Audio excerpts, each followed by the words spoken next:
Damn it. ఏంటిటా కుండబద్దలు కొడతా అట్ట. నమస్కారం, కుండబద్దల ప్రేక్షకులకి స్వాగతం. నేను గౌతమ్ కాటా. పేర్ని నాని గోడౌన్లో నుంచి ఒక 185 మెట్రిక్ టన్నుల బియ్యం మాయమైపోయింది అని వాళ్ళ ఆవిడ అధికారులకి కంప్లైంట్ ఇచ్చినప్పుడు అసలు వ్యవహారం అంతా బయటకు వచ్చింది. ఇలాగ మాయమైపోవటం ఏమిటి అని అప్పుడు ఈ అధికారులు అందరూ ఒకళ్ళ ముఖాలు ఒకళ్ళు చూసుకున్నారు. దీని అంతటికి అసలు కారణం ఏమిటి, ఎందుకు మాయమైపోయినాయి, ఎవరు ఎత్తుకుపోయారు, పందికొక్కులు మెక్కేసినాయా, దొంగలు ఎత్తుకుపోయారా, ఎత్తుకుపోతే ఏ రకంగా తీసుకెళ్లారు, ఈ వ్యవహారం అంతా కూడా తేలాల్సి ఉంది కదా. దీని మీద మరి పేర్ని నాని కూడా ఈ మిస్ అయిపోయిన బియ్యం తాలూకు ఆ ఫైన్ ఏదో, ఆ డబ్బులు ఏదో మనం కట్టేస్తే మన మీదకి ఏ కేసు రాకుండా ఉంటుంది అని ఆయన కూడా కొన్ని డీడీలు తీసి డబ్బులు కట్టే ప్రయత్నం చేశాడు. కట్టేశాడు కూడా. కట్టినా కూడా మేమేం వదిలిపెట్టాం, పేర్ని నాని అరెస్ట్ అంటే అరెస్టే అని చాలామంది తెలుగుదేశం నాయకులు చాలామంది మీడియా ముందు కూడా మాట్లాడారు, డిబేటుల్లో కూడా చర్చించారు. ఇదిగో అరెస్టు, అదిగో అరెస్ట్ అని మీడియాలో కూడా కథనాలు చాలా వచ్చాయి. పేర్ని నాని అండర్ గ్రౌండ్కి కూడా వెళ్ళిపోయాడు. మళ్ళీ తిరిగి కొంతమంది తెలుగుదేశం నాయకులు సహకారంతో బయటకు ఇప్పుడిప్పుడే వస్తున్నాడు.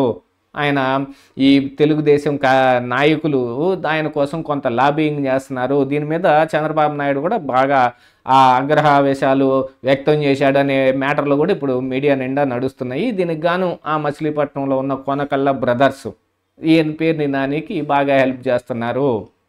మొన్న గౌతు లచ్చన్న విగ్రహావిష్కరణ నాడు కూడా ఈ కొనకళ్ళ నారాయణ కూడా ఒక వివాదం అయింది.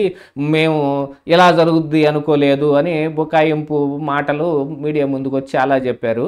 దాంట్లో కూడా మరి తెలుగుదేశం అధిష్టానం దాని మీద కూడా పూర్తి సమాచారం సేకరించి జోగి రమేష్ అక్కడికి వస్తున్నాడని తెలిసే వీళ్ళందరూ వెళ్ళారు. జోగి రమేష్ తోటి అసలు ముందు నుంచే విగ్రహావిష్కరణ కంటే ముందునే వాళ్ళందరితో మీటింగ్ కూడా ఏర్పాటు చేసుకున్నారు వాళ్ళు దిగిన విడిదిలో అనేది కూడా అంశం బయటకు వచ్చింది.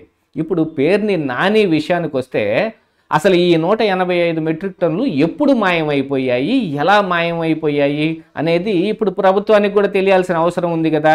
దీంట్లో చాలామంది అధికారుల హస్తం ఉంది అని కూడా అంటారు. ఈ రోజున ఈ మాయమైపోయినాయి కాదు అనేది ఈరోజు విజిలెన్స్ అండ్ ఎన్ఫోర్స్మెంట్ వాళ్ళ పరిశీలనలో బయటకు వచ్చిన అంశాలు బాగా విస్తుపోయే రకంగా ఉన్నాయి. ఇది చాలా కాలం నుంచి సప్రెస్లో నడుస్తున్న అమౌంట్.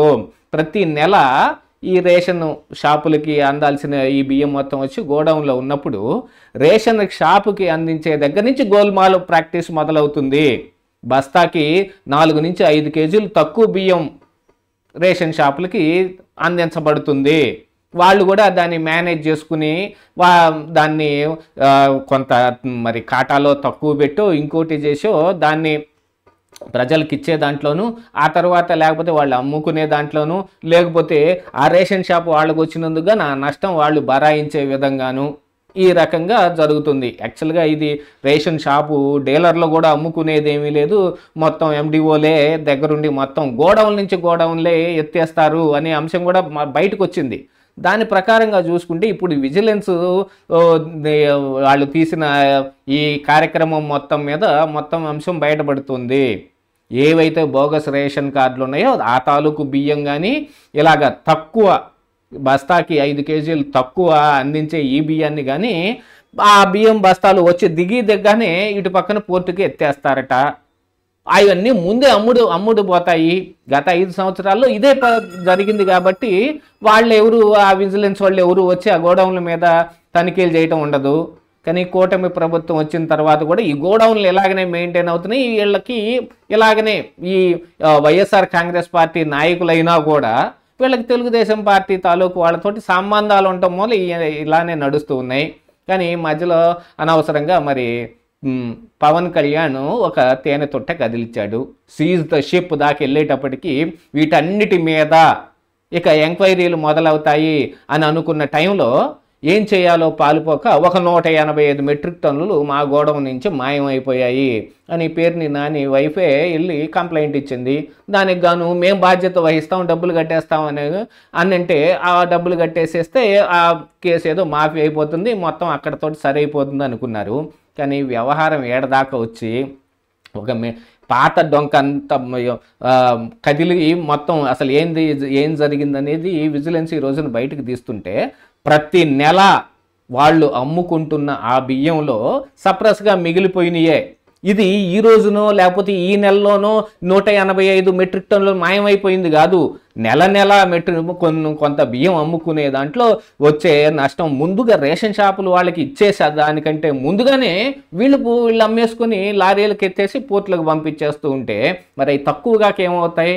ఈ తక్కువ వ్యవహారంలో మొత్తంలో ఎంత పెద్ద కుట్ర దాగుంది అనేది ఈ రోజున విజిలెన్స్ బయటకు తీసింది. మరి ఈ విషయమై కూటమి ప్రభుత్వం ఏం చర్యలు తీసుకుంటుంది? దీన్ని ఇదే విధంగా బయటకు తీసుకొస్తారా, లేకపోతే దీన్ని మసిపూసి మారేడుకాయ చేసి ఏదో పేరుని నానియేలే మనోడేలే అని పక్కకు తప్పించే కార్యక్రమం ఏం చేస్తారో చూడాల్సిన అవసరం అయితే ఉంది. ఇదే ఈరోజు కుండబద్దలు.